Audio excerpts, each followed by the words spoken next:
Bienvenidos a Confieso que he leído, con Juan Manuel Ávila.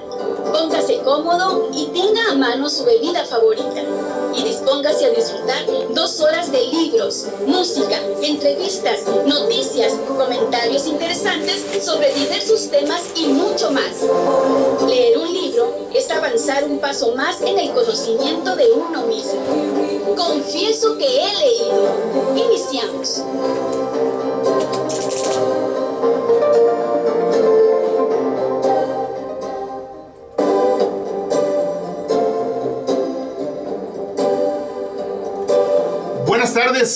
Buenas tardes, son las 7 de la tarde en punto, desde esta bella, fría, nocturnal, invernal, pero siempre cálida y hermosa capital del estado de Sonora, Hermosillo. Es un gusto estar con ustedes hoy jueves 23 de enero de 2020 en el tomo 124 de Confieso que he leído.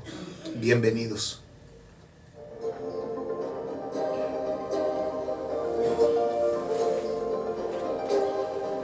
Pues es un gusto estar con ustedes. Qué bueno que nos están acompañando en el 106.3, aunque con una potencia pues menor a la que se acostumbra, así es que probablemente su radio receptor esté por ahí un poco batallando para la sintonía o que a rato no se oye bien. Es por el asunto del transmisor.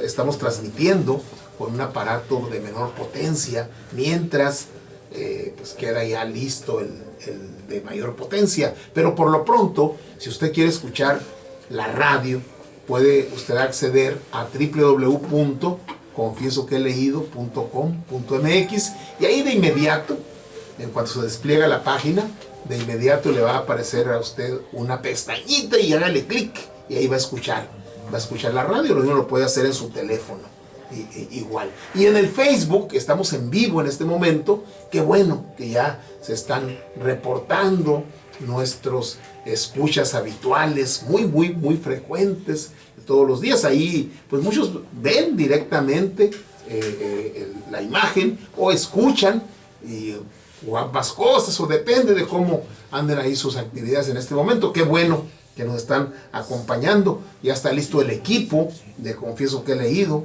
Edna Gabriela, Lupita, Juan, ¿sí?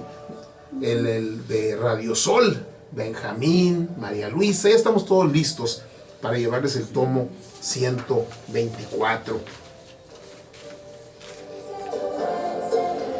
Y el tomo de hoy, pues vamos a continuar con Las Peras del Olmo. Ahora vamos a analizar vamos a comentarle otro ensayo de Octavio Paz en este estupendo libro que lo escribió hace 70 años, desde el 50, aunque hay algunos escritos por ahí del 54. Fue publicado la primera vez alrededor del 55, de 1955, ¿sí? Aunque hay escritos incluso de los años 40, ¿sí? Está muy interesante. Vamos a abordar otro ensayo relacionado con la poesía ya del siglo XX. Ayer comentábamos acerca de Sor Juana, lo que escribe el Premio Nobel de Literatura mexicano Octavio Paz sobre Sor Juana Inés de la Cruz. Muy interesante, muy acucioso, muy profundo. Vamos a continuar con esto. Vamos a tener la sección para la reflexión. Va a estar con nosotros, como todos los jueves, Raúl Villegas Martínez con su cucharada de inteligencia financiera, y a ver si hizo la tarea.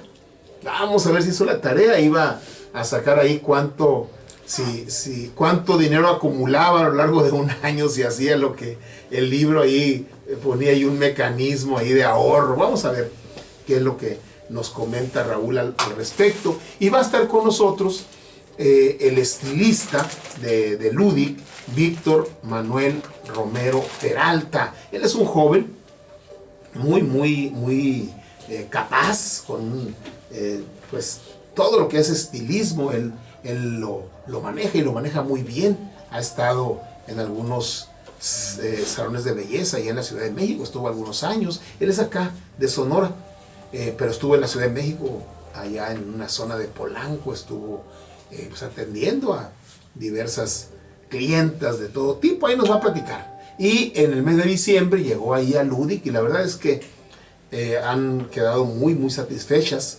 las clientas que han accedido. A ver si ahorita nos platica Lupita, porque se puso en sus manos el día de ayer Lupita Martínez, a ver qué nos dice, a ver cómo lo sintió, ¿sí?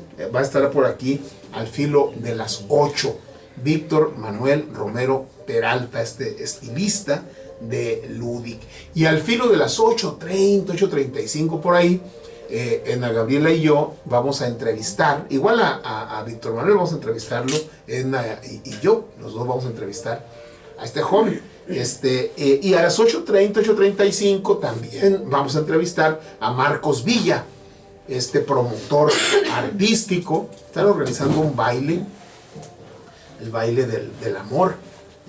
Ya ven que pues, el 14 de febrero, Día del Amor y la Amistad, él nos va a venir a platicar. Y además quieren ahí combinar un homenaje a quien fue vocalista de los Abson, Frankie Gamis. Ahí nos va a platicar Marcos. Entonces vamos a tener un programa pues muy variado, jueves. La frase del día y la música, pues la música es de la llamada Nueva Trova, ¿sí? Ya ven que esto inició con la Nueva Trova cubana, ¿sí? Toda esa parte del Caribe, ahí en los años 20, 30, 70, se manejaba mucho la trova, pero la trova peregrina, el pájaro azul, y bueno, todas aquellas canciones que se tocaban mucho en Yucatán, en Veracruz, en la Ciudad de México, en todas partes de la República y en el Caribe, ¿sí? Allá en Venezuela y en Cuba, en República Dominicana, toda esa parte. Y en los años 60, 70, empieza un movimiento llamado Nueva Trova, ¿sí? En donde, bueno, ahí ya introducen algunos cambios importantes con relación a la letra, particularmente a la letra y los arreglos musicales, ¿sí? Que sigue siendo el centro del asunto, el amor, la mujer, ¿sí? Los sentimientos, lo emocional, pero con algunos giros ahí que les vamos a ir comentando y pues nos van a acompañar. Creo que están invitados por acá Víctor Manuel, el cantante de España, está Alberto Cortés, Silvio Rodríguez no podía faltar, Pablo Milanés, ¿sí? Están algunos invitados, ahí espero que sea de su agrado. Hay una cantante, María Faradouri, ella es griega, ¿sí? Pero así como Nana Mouskouri, igual canta música latinoamericana. Ella también nos va a acompañar, ¿sí? ¿Se acuerdan de aquella canción de Violeta Parra, Gracias a la Vida? Y hay muchas versiones. Tania Libertad, la propia Violeta Parra, Mercedes Sosa, Joan Baez, Nana Mouskouri, todos, hasta Vicente Fernández tiene una versión de Gracias a la Vida, porque hay un disco de Vicente Fernández que se lo dedica a este tipo de música, ¿no? Muy bien por lo demás. Pero escogimos una cantante, María Faradouri, ¿sí? Ella es griega, ¿sí?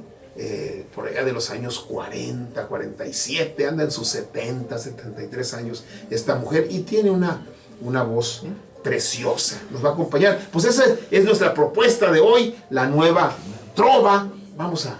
Sin duda vamos todos ustedes y nosotros a disfrutar el tomo 124. Qué bueno que están con nosotros.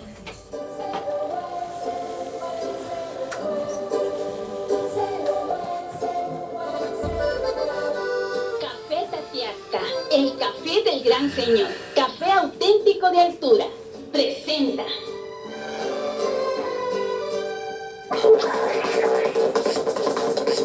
la lectura de la semana.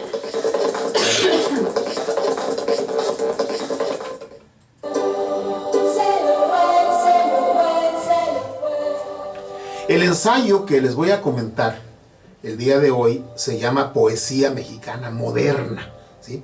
Y como pie de página, como explicación a este título de este ensayo, dice que este texto es una refundición de dos artículos.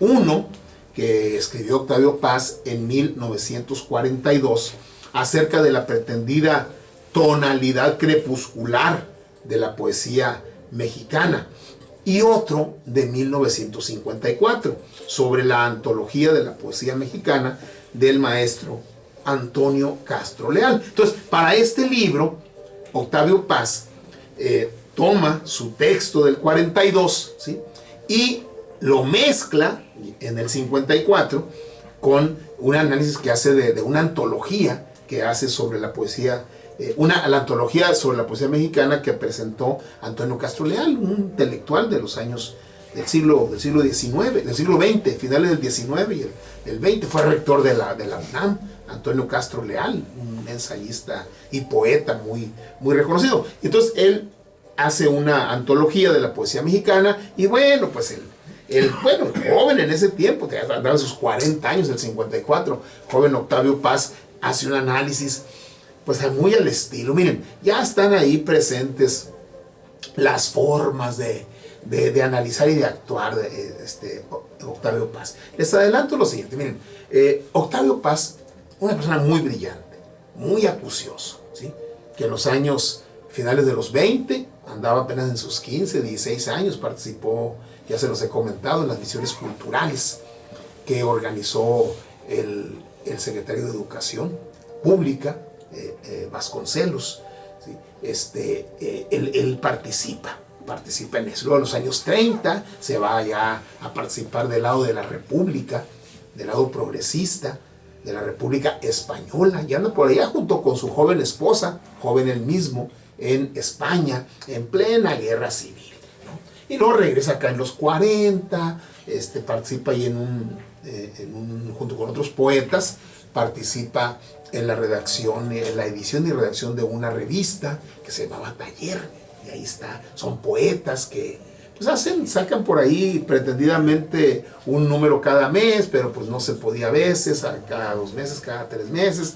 En un lapso de 3 años que se edita esta revista, la revista Taller, se publican 12 números aproximadamente.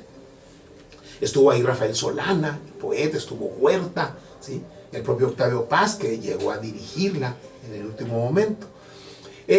Y después Octavio Paz, que él renuncia a la diplomacia mexicana después del 68, como él era embajador en la India, y cuando sabe de que el gobierno de Díaz Ordaz reprime a los jóvenes estudiantes y a parte del pueblo de la Ciudad de México el 68, ¿sí?, en octubre del 68, en protesta Octavio Paz renuncia, ¿sí?, tiene ideas ahí progresistas y eso. Después es ferviente admirador de la Revolución Cubana hasta que se aleja de eso, y hay un cambio ahí que muchos le critican, un cambio ideológico, ¿sí? Bueno, pero al momento él de entrar en polémica, es un tipo muy duro, muy duro y muy hiriente. A mí me tocó verlo en algunos debates con algunas gentes, y la verdad era muy filoso y no se medía. Si algo no le gustaba, no se medía.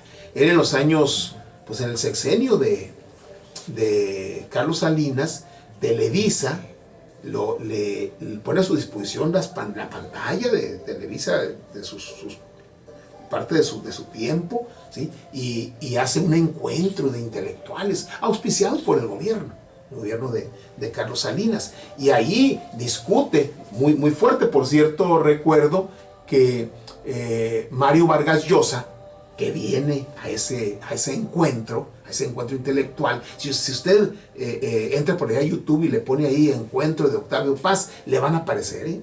Está muy interesante. Y en él, no, para que vea cómo se dieron las cosas y las conversiones ideológicas de Octavio Paz.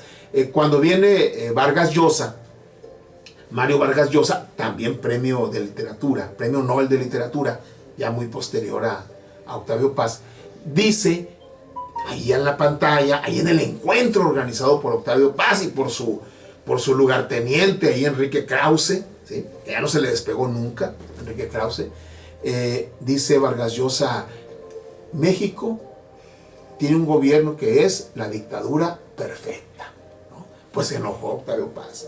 Se enojó porque, oye, pues, ¿qué va a decir mi patrocinador aquí? ¿Qué va a decir el príncipe, no? En este caso, Salinas, y bueno, discute ahí muy fuerte, termina yéndose, Vargas Llosa vuela, ya se va a Perú y se regresa, ¿sí? Después fui testigo ocular de un debate que tuvo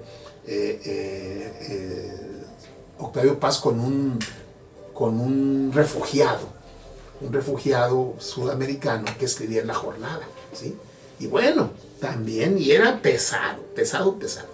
Les hago esta introducción porque aquí empieza analizando, ¿sí?, este escrito, esta antología que hace Antonio Castro Leal, pero luego poco a poco va apareciendo, a mi juicio, esta es una valoración que hago yo, ahorita vamos a ver si usted la comparte, va apareciendo a mi juicio el verdadero motivo de qué es tan duro con esa antología, ¿sí? Dice Octavio Paz, dice, esta antología, dice, no tomó en cuenta, dice, la primera parte está impecable, muy buena la antología, la segunda parte ya no, la segunda parte ya toca el siglo XIX, el siglo XX, ¿sí? Pero Antonio Castro Leal no toma en cuenta a los poetas de la revista Taller, ¿sí? Hace caso omiso de ellos, y a mi juicio Octavio Paz lo siente como una afrenta, ¿sí? Poco a poco va uno leyendo el ensayo y va quedando claro que lo que motivó a Octavio Paz a hacer un análisis de esa antología de Antonio Castro Leal es precisamente reclamarle, mediante este ensayo, y de una manera fuerte, dura, reclamarle por qué no incluyó a la revista Taller, ¿sí?, donde estaba él, estaba Huerta, estaba Solana, estaban otros poetas, ¿sí? Y ahí se hace su análisis Octavio Paz. Prácticamente eso es lo que motiva, a mi juicio, este ensayo, ¿sí? Y es muy curioso porque en realidad la antología de Antonio Castro Leal no merece muchos comentarios, ¿eh? Realmente la intelectualidad de los años 50 prácticamente ignora, ¿sí?, la antología. Y miren, para un escritor, para un poeta, para un ensayista, ¿sí?, la peor ofensa que le pueden hacer es que lo ignoren, ¿sí?, la indiferencia, ¿sí? Agradecen más un análisis crítico que lo destroce y que diga ese análisis, diga esto está muy mal, y que haga un análisis de ahí no muy favorable. Prefieren eso a que no se diga nada, ¿sí? Y así empieza Octavio Paz de su ensayo, ¿sí?, sobre la poesía contemporánea mexicana. Así empieza diciéndole, y yo intuyo, deduzco de eso, que en realidad él está reclamando a Antonio Castro Leal, ¿sí?, que tuvo indiferencia por los poetas de la revista Taller, ¿sí? En esos tiempos, poetas más o menos afines, ¿sí?, sacaban publicaciones para ahí ellos, y era una manera de darse a conocer, y además era una manera de discutir. Estaban los contemporáneos, por ejemplo, ¿sí? Estuvo esta revista Taller, después Heraclio Cepeda y otros hicieron una revista que se llamaba La Espiga Amotinada, y así, eran las capillitas, pues, eran las capillitas, ¿no? Cada uno ahí se juntaba con sus congéneres, con sus pares, y hacía sus publicaciones, y ahí estaban, ¿no? Después Carlos Monsiváis, bueno, primero Fernando Benítez introduce los suplementos culturales en los grandes periódicos de nuestro país, y ahí obviamente, ¿sí?, sobre todo se publicaba cuento y poesía, ¿sí? Fernando Benítez escogía qué publicaba y qué no publicaba, ¿sí?, pero por supuesto. Entonces era un gran mérito que Fernando Benítez, el gran escritor y promotor cultural de nuestro país, invitara a un cuentista que le diera su material y publicarlo en uno de los suplementos, ¿sí?, que él hizo en un periódico, y luego en otro, o sea, y después Carlos Monsiváis continuó esa tradición. Entonces es la manera en la que los intelectuales, los escritores forman sus capillitas, entre comillas, y se apoyan ahí mutuamente, pero a veces va más allá del apoyo mutuo, se da la exclusión de los otros. Entonces empieza Octavio Paz diciendo, qué mal que hayan castigado la antología de Castro Leal por la indiferencia, ¿sí? Yo, bueno, no voy a hacer una crítica muy halagüeña, pero yo no lo voy a castigar con el látigo de la indiferencia, sino que voy a analizarlo, ¿sí? Pero poco a poco se va dando cuenta que Taller, la revista de Octavio Paz, Solana, Huerta y otros, fue ignorada por Castro Leal y no nos tomó en cuenta como poetas en la antología. Y en parte de eso trata lo que les voy a comentar de este ensayo de Octavio Paz.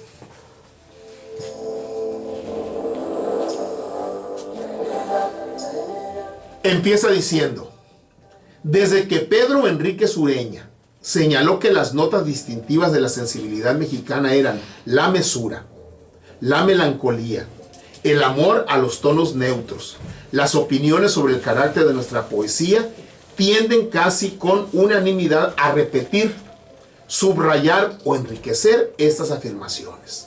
Mesura, melancolía, tonos neutros. El introvertido mexicano ha creado una poesía sobria, inteligente y afilada, que huye del resplandor tanto como del grito y que, lejos del discurso y de la confesión, se recata cuando se entrega en la confidencia. Una poesía que al sollozo prefiere el suspiro, al arrebato prefiere la sonrisa, a la sombra nocturna y a la luz meridiana prefiere esta poesía mexicana, a juicio de Paz, los tintes del crepúsculo. Ni sentimental, ni sensitiva, sensible. Nuestra poesía, casi siempre académica, rigurosa y contenida, es una réplica a una geografía volcánica e indomada. Representa el antípoda de una historia violenta y sanguinaria y de una política oscura y pintoresca.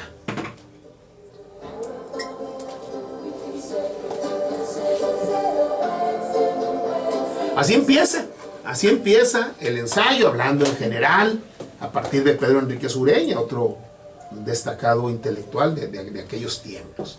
Antonio Castro Leal es el crítico mexicano que con mayor inteligencia ha desarrollado, matizado y enriquecido estas ideas sobre la sensibilidad mexicana.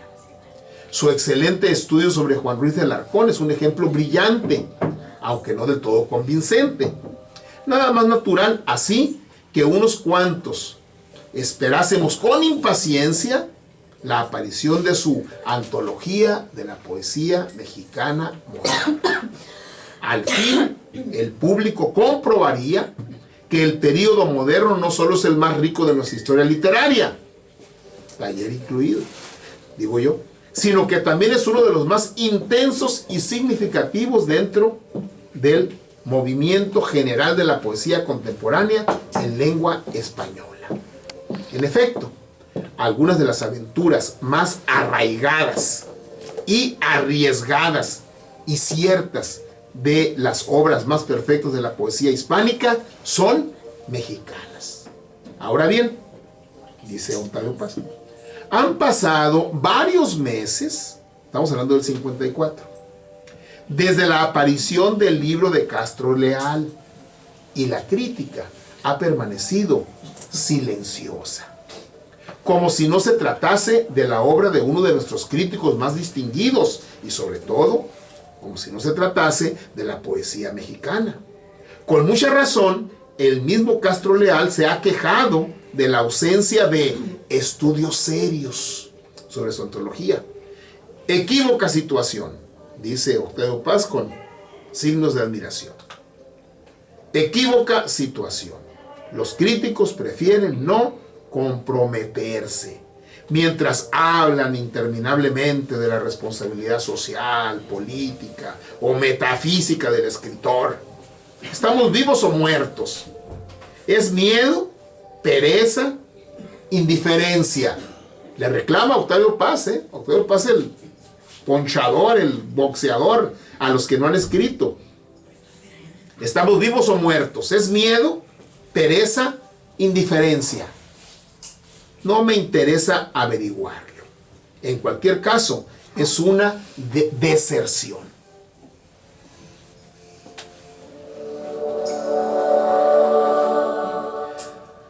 Las líneas que siguen no pretenden ser ese estudio serio que con justicia reclama Castro Leal, pero sí son, por lo menos, la expresión de ese interés apasionado que toda obra humana aspira a despertar. Revista Taller incluida, acoto yo. Todo acto, y un libro es un acto, merece una respuesta. La mía, dice Octavio Paz, es una réplica.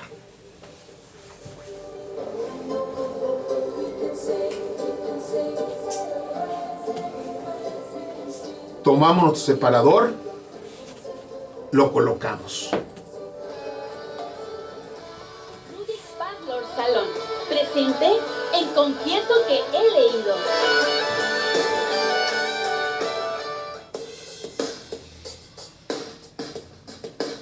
Para la reflexión.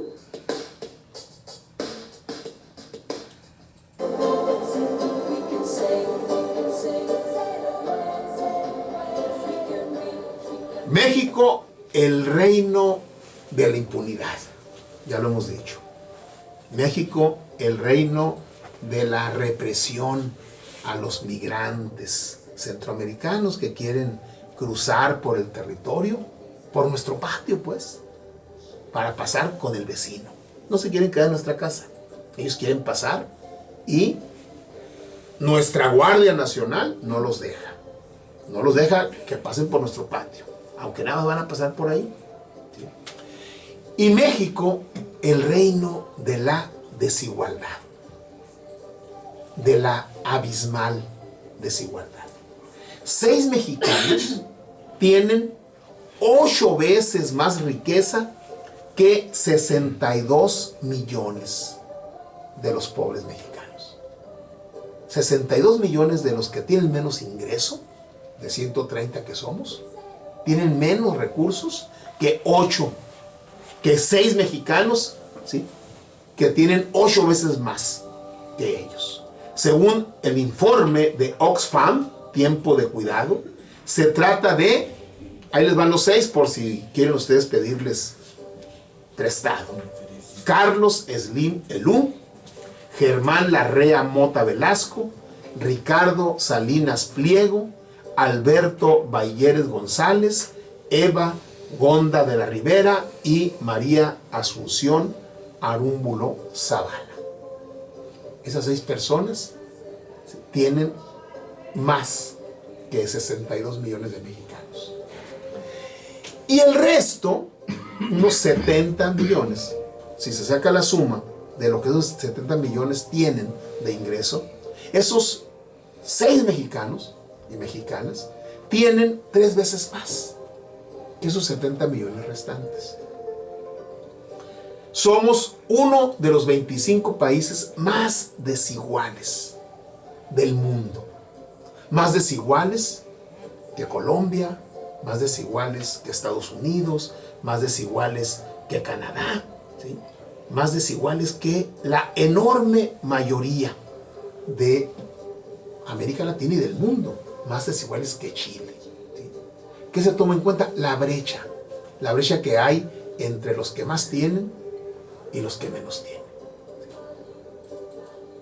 Y esa desigualdad, desde la época de don José María Morelos, ¿qué anotó, qué pidió don José María Morelos en los sentimientos de la nación? ¿Sí?